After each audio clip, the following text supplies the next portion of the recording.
Assalamualaikum warahmatullahi wabarakatuh.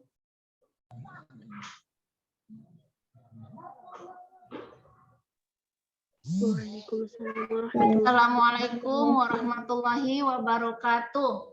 Waalaikumsalam warahmatullahi wabarakatuh. Tetap semangat ya.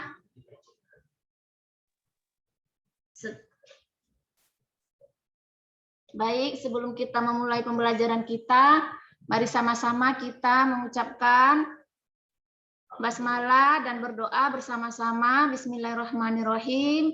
Rabbi shrahli sadri wa yassirli amri wahlul 'uqdatam min lisani yafqahu qawli. Rabbi zidni ilman warzuqni fahman wa amalan sholihan. Baik, anak-anak Ibu, materi kita yaitu prinsip dan praktik ekonomi Islam, melanjutkan materi yang lalu ya. Nah, indikator pembelajaran kita hari ini yaitu menunjukkan contoh perilaku berekonomi berdasarkan syariat Islam, menampilkan perilaku berekonomi berdasarkan prinsip-prinsip ajaran Islam, menjelaskan prinsip-prinsip dan praktek ekonomi Islam, menjelaskan dalil-dalil nas tentang prinsip-prinsip dan praktek ekonomi Islam, menganalisis prinsip-prinsip dan praktek ekonomi dalam Islam, menganalisis hikmah dan manfaat prinsip-prinsip dan praktek ekonomi dalam Islam, menyimpulkan hikmah dan manfaat prinsip-prinsip dan praktek ekonomi Islam, menyajikan paparan tentang makna dan dalil prinsip-prinsip dalam ekonomi dan ekonomi dalam Islam, menyajikan paparan tentang hikmah dan manfaat prinsip-prinsip praktek ekonomi dalam Islam. Nah, untuk minggu ini, kali ini kita membahas tentang sewa menyewa ya. Dalam praktek ekonomi Islam juga diatur tentang sewa menyewa. Nah, apa itu sewa menyewa? Sewa menyewa di dalam fikih yaitu disebut ijaroh ya. Ijaroh artinya sewa menyewa. Nah, dan artinya yaitu imbalan yang harus diterima oleh seseorang atas jasa yang diberikannya. Ya, jasa di sini berupa penyediaan tenaga dan pikiran, tempat, boleh juga tempat tinggal atau hewan yang disewakan. Jadi semua bentuk sewa menyewa itu ada aturannya di dalam Islam. Contohnya kalau dari tenaga, contoh kita menyewakan ya tenaga kita, seperti kita disewa selama 1 bulan untuk menjaga anak, atau disewa selama 1 bulan untuk membersihkan rumah atau apalah gitu yang berkaitan dengan tenaga kita yang kita berikan kepada orang lain. Kemudian dalam bentuk pikiran juga bisa jadi kita punya ide, punya apa yang bisa kita berikan kepada orang lain, dan orang tersebut memberi upah kepada kita yaitu dalam bentuk sewa berapa lama gitu ya, atau berapa target, atau berapa paket gitu. Nah, itu dalam bentuk pikiran. Atau tempat tinggal ya, contohnya kita sewa rumah ya kan, kontrakan atau kos-kosan. Kemudian hewan juga bisa disewa.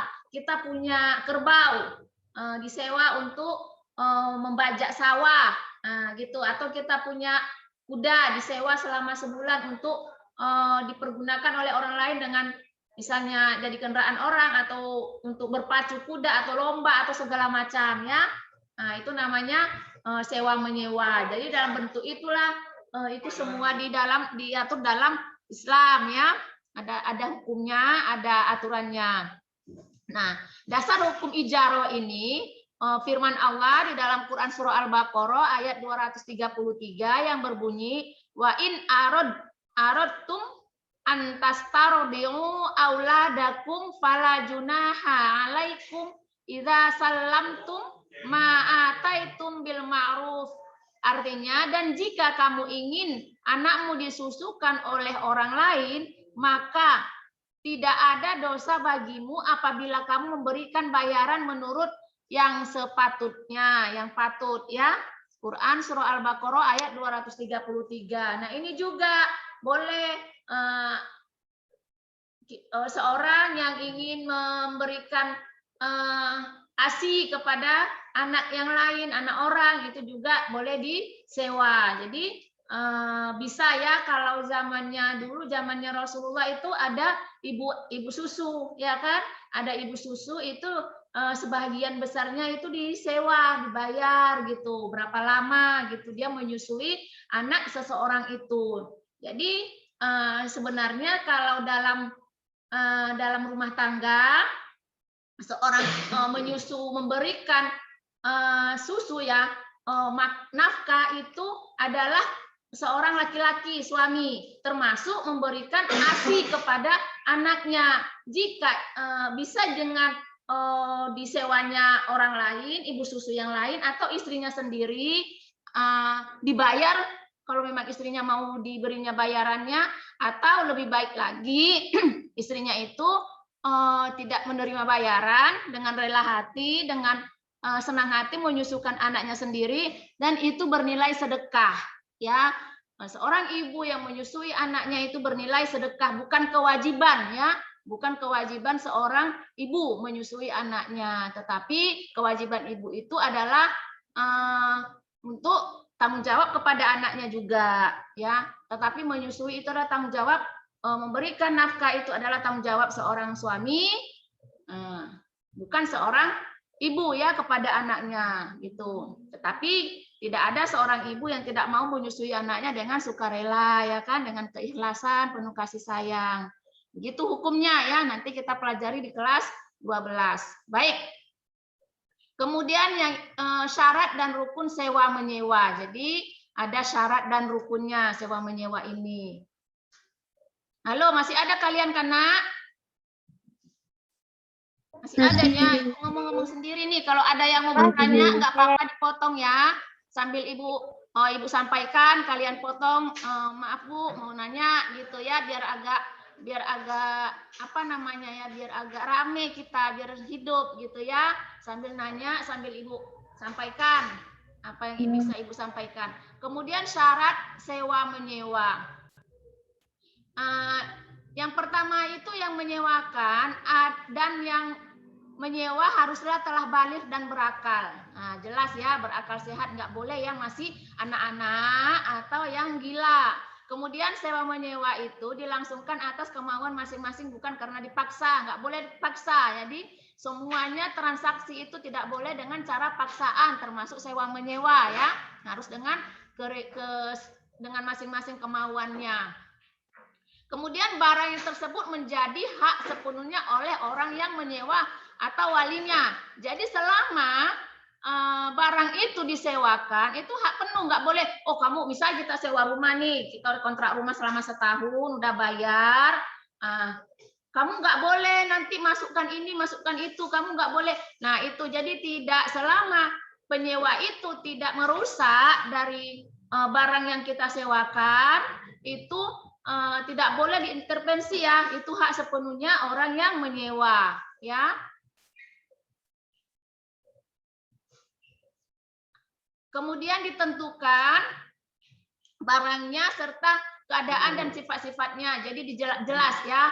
Misal kita sewa rumah, kamar 2, kamar mandi 2, ada ruang tamu, ada ruang dapur, ada dapur. Nah, kemudian berapa kali berapa luas tanah, berapa kali berapa luas rumah, itu dijelaskan ya di dalam transaksinya ya. Itu harus jelas. Kemudian manfaat yang akan diambil dari barang tersebut harus diketahui secara jelas oleh kedua belah pihak. Nah, itu tadi ya, harus jelas ya, jangan tiba-tiba nyewa rumah nengok dari luar aja gitu, enggak, harus tahu bagaimana speknya di dalam, spesifik rumah itu berapa kamar, berapa, semuanya harus tahu ya. Ada yang bocor, dilihat semua, oh ini udah bocor kian rumahnya, supaya nanti pada akhirnya tidak terjadi persengketaan, gitu ya. Berapa lama manfaat barang tersebut harus disebutkan dengan jelas ya, setahun, Sebulan, seminggu, atau berapa lama ya, harus disebutkan dengan jelas. Harganya juga harus jelas ditentukan berapa, disepakati di awal ya, disepakati di awal berapa harganya. Jangan di pertengahan baru memberitahu segini sewa bayarnya gitu. Jadi nanti terjadilah apa namanya ya, nggak enakan gitu ya, kok mahal kali gitu. Jadi dari awal sudah disepakati bersama. Kemudian ada beberapa hal yang harus disepakati dalam sewa menyewa atau kontrak kerja, yaitu yang pertama jenis pekerjaan dan jam kerjanya ya. Kalau kontrak kerja itu yang pertama harus tahu jenis pekerjaannya supaya tidak terjadi disuruh mengerjakan yang apa bahasanya itu ya, mengerjakan yang bukan dalam job kerjanya. Ya kan, misal dia bekerja sebagai guru, ternyata di dalam masa pekerjaan itu di kontraknya jadi guru ngajar, ya kan, ternyata disuruh lagi masak, disuruh lagi disuruh lagi kerjaannya itu ngangkat tanah ya, ngangkat atau yang mana. Itu sudah di luar dari kontrak kerja. Tetapi jika masih yang wajar, masih untuk kebersihan ruangan tempat kita bekerja, kita sapu, kita bersihkan, mungkin dikarenakan ada cleaning service-nya yang sakit, padahal memang ada itu tugas cleaning service, mungkin ada cleaning service-nya sakit, itu selagi masih wajar kita boleh toleransi ya kan. Hanya saja kalau sudah berlebihan itu tidak boleh lagi toleransi. Kita boleh protes dan memberitahu jika ada lembur ya lembur. Jam kerja juga dari jam berapa ke jam berapa. Jadi kalau memang lebih dari jam kerja kapasitasnya, kita boleh protes, kita boleh beritahu dengan cara yang santun, dan itu kalau di lembur ya lembur. Jadi kalau kalian nanti menjadi bos, menjadi yang tempat owner atau pemimpin, itu harus kamu perhatikan ya, jangan sampai kamu menzolimi bawahan kamu. Itu Ibu yakin kalian nanti akan jadi bos semua. Ini diperhatikan jam kerja karyawan kamu, jenis pekerjaannya dijelaskan. Jika ada yang berlebih, yang memang berlebih itu memang tidak wajar, itu harus kamu bayar dengan upah lembur. Tapi kalau masih wajar, mungkin lebihnya cuman hanya beberapa menit, setengah jam, itu masih wajar, masih bisa ditoleransi. Itu ya, jangan sampai zolim kepada karyawan. Itu ya, jelas di kontrak kerja. Kemudian lama masa kerja. Lama masa kerja ini juga ada berapa lama. Misal di satu perusahaan itu ada kontrak kerja itu setahun. Ada 2 tahun, begitu dibuat ya, dari jamnya tadi, jam kerjanya sudah, kemudian lamanya berapa lama, itu jelas ya. Jadi harus di awal di kontrak kerja itu jelas, tidak samar-samar, tidak meragukan, tidak nanti lihat di lapangan aja deh, itu nggak bisa. Itu akan terjadi nanti kesalahpahaman, kemudian akan terjadi saling menyalahkan, saling membenarkan diri masing-masing, itu tidak boleh. Jelas dia.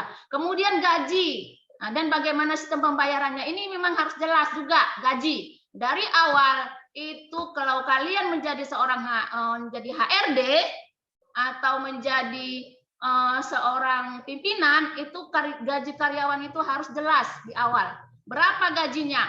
Misal nih butik, masuk melamar, masuk kerjaan, setelah diterima, kemudian nego, cerita gaji berapa. Gaji Bu Tifija itu adalah 3 juta. 3 juta itu disebutkan 3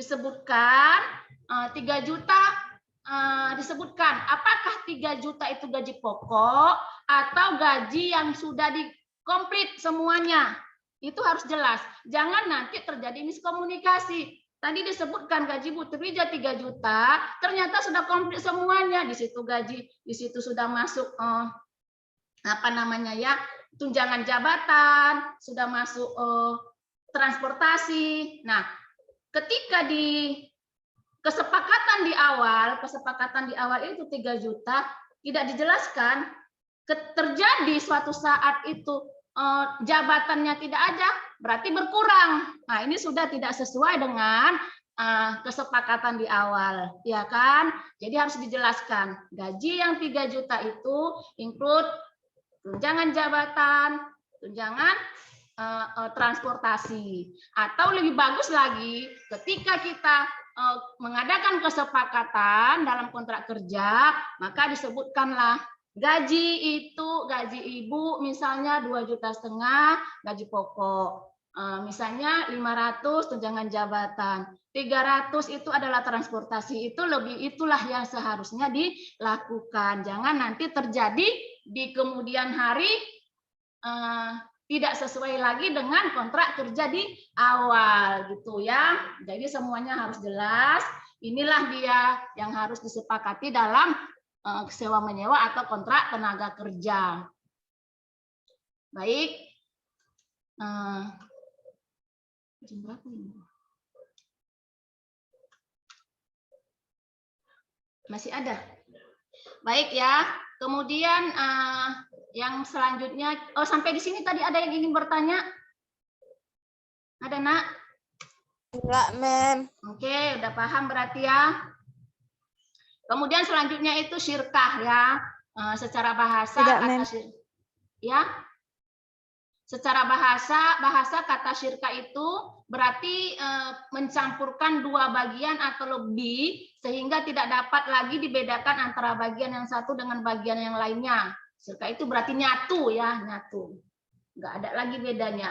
Yang nggak ada lagi, ini punya aku, ini punya kamu, bukan. Udah disatuin, ya kan? Kalau misalnya uang, udah uang itu udah nyatu. Yang tadi 2 juta punya si A, 2 juta punya si B, nyatu. Nah, gitu dia. Jadi 4 juta punya bersama. Itulah syirkah ya, nggak bisa lagi dibedakan mana yang punya si A dan punya si B.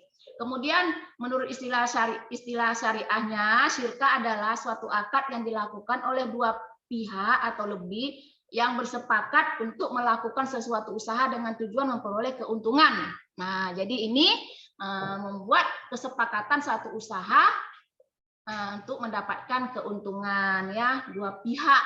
Jadi pihak di sini boleh pihaknya secara